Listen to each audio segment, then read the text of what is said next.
पहले की जब बात करें, उस समय हम उस घटक के सरकार के अंदर भागीदार। डबल इंजन की सरकार चल रही थी, सरकार ने भी खतरा हो गया। 43 विधायक रहेंगे, क्या लगता है? मतलब राष्ट्रपति शासन लगेगा या सरकार भंग होगी या अविश्वास प्रस्ताव लिया जाएगा, क्या होगा? इसमें कोई दो राय नहीं है कि मौजूदा समय में जो मौजूदा सरकार है वो अल्पमत में आ चुकी है। तो उसके बाद ऐसी मतलब पतझड़ लगी जेजेपी के अंदर, बहुत सारे कार्यकर्ता विधायक भी चले गए, छोटे कार्यकर्ता भी चले गए, कांग्रेस में कोई बीजेपी में। आज हरियाणा प्रदेश के अंदर जनता पार्टी का कोई भी कार्यकर्ता पार्टी छोड़कर नहीं जा रहा। केवल वही लोग जो पार्टी के उच्च पदों पर बैठे हैं और जिन्हें आगे ये लगता है कि या तो हमें कांग्रेस टिकट दे देगी या हमें बीजेपी टिकट देगी, केवल जो टिकट के जो लोग हैं, स्वार्थी टाइप के जो लोग हैं, केवल पार्टी वही छोड़े। धर्मवीर जी कार्यकर्ताओं छोड़ो, विधायक तो भाग गए है। तो विधायक तो भागेंगे, जीते जाते भी कार्यकर्ताओं का। हाँ, उसका एक कारण है, उनके एक ही दिमाग में थी कि दुष्यंत चौटाला के पास जितने भी महकमे हैं उन पे तो उसकी पकड़ है ही है, लेकिन दूसरे भी जो महकमे हैं ब्यूरोक्रेट्स के ऊपर दुष्यंत चौटाला पूरी पकड़ बनाता जा रहा है। ऐसा ना हो कि आगे आने वाले विधानसभा में ये बीजेपी को पीछे छोड़कर आगे ना निकल जाए। जेजेपी पार्टी के राष्ट्रीय कार्यकारिणी के सदस्य धर्मवीर सिंह हमारे साथ मौजूद है। नमस्कार। कैसे हो? बहुत बढ़िया। एक्साइटमेंट कैसा था? देखिए, मैं करीब 27 तारीख से लगातार नारनौल विधानसभा क्षेत्र में मेरी ड्यूटी रही है। वहाँ पर दुष्यंत चौटाला जी के भी कार्यक्रम थे और नैना चौटाला जी के भी कार्यक्रम हैं, आज भी कार्यक्रम थे। गांव सिसाई की तो बात करें तो लोगों के अंदर जो पहले जुनून था, क्योंकि चौधरी देवीलाल का हमेशा घट रहा है और आज भी सिसाई गांव के अंदर नैना चौटाला भारी मतों से जीत के निकलेगी, ये एक्साइटमेंट इनके है। नैना चौटाला भारी मतों से, और सुनैना चौटाला की बात करें तो कितने वोट? देखो, जहाँ तक दोनों एक ही, हाँ दोनों के, वैसे तो तीनों एक ही परिवार के हैं, अगर इन दोनों का भी आप कंपैरिजन करोगे तो मेरा जहाँ तक है सुनैना चौटाला बहुत पीछे है नैना चौटाला से। और इनके घर के बात करा तो चौधरी रणजीत चौटाला की बात। देखो, रणजीत चौटाला जी भारतीय जनता पार्टी एक राष्ट्रीय पार्टी है, उसके प्रत्याशी हैं, तो उसमें तो मुकाबला है, इसमें तो कोई दो राय नहीं कि दोनों पार्टियों का, कांग्रेस का भी इनका भी, मतलब मैं भी यही मानता हूँ कि तिकोना मुकाबला है इस समय हिसार लोकसभा क्षेत्र में। तिकोना हिसार के अंदर पूरा नैना चौटाला जी, आपके रणजीत सिंह, और जो कहीं जेजेपी वाले घुसने को देने काले झंडे विरोध पे विरोध है, आपको तिकोना मुकाबला है। देखिए, हाँ ऐसा है कि विरोध उन्हीं का होता है जिनके पीछे कुछ होता है। अगर किसी के पीछे कुछ भी ना हो ना तो कोई विरोध नहीं करता।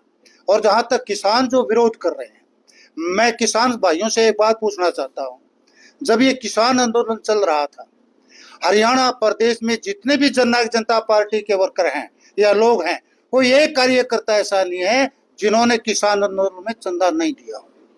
मैं खुद किसान हूं, हमने 12 एकड़ जमीन हमारे और 2 बार चंदा हमने दिया है, मेरे बड़े भाई साहब के नाम से है।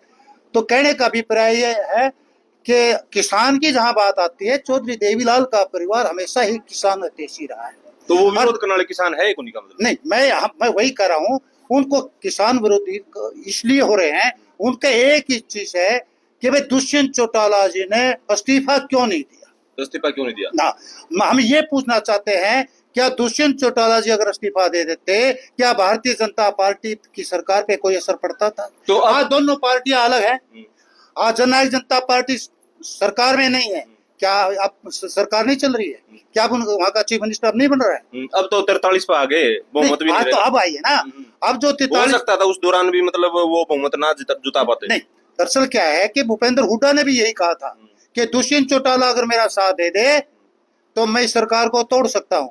दुष्यंत चौटाला जी ने कहा आपके पास तो 30 हैं, मेरे 10 मिला के बाकी आप दिखा तो दो विधायक। उनके पास था ही नहीं। आज भी आप कमाल करो, आज भी निर्दलीय हुड्डा के पक्ष में जाने लगे। आज राजनीतिक हालात बदल चुके हैं। तो आज लोकसभा का चुनाव हो जा रहा है और इसके बाद विधानसभा का चुनाव है। ये जो निर्दलीय हैं, इनके लिए सबसे बड़ी समस्या क्या है कि हर व्यक्ति यही चाहता है कि मैं राष्ट्रीय जो पार्टी है उसका प्रत्याशी बनूं विधानसभा में। उनको इस बात की उम्मीद है, लेकिन वो भूल जाते हैं कि भारतीय जनता पार्टी तो इस टाइप की पार्टी है जिन्होंने कुलदीप बिश्नोई को एक साइड में कर दिया, उन्होंने वीरेंद्र सिंह के लड़के और वीरेंद्र को एक साइड में कर दिया। तो लोगों का अभी है मन में कि हो सकता है कि बीजेपी हमें ये कांग्रेस पार्टी हमें तो दे दे। इसी को तो कांग्रेस पार्टी भी ऐसे कर सकती है। तो इसी को देखकर दुष्यंत चौटाला को अलग किया। नहीं, उसका एक कारण ये था कि अलग करने का कि इनकी जो यूनिट है लोकल यूनिट हरियाणा की, उनके एक ही दिमाग में थी कि दुष्यंत चौटाला के पास जितने भी महकमे हैं उन पे तो उसकी पकड़ है ही है, लेकिन दूसरे भी जो महकमे हैं ब्यूरोक्रेट्स के ऊपर दुष्यंत चौटाला पूरी पकड़ बनाता जा रहा है।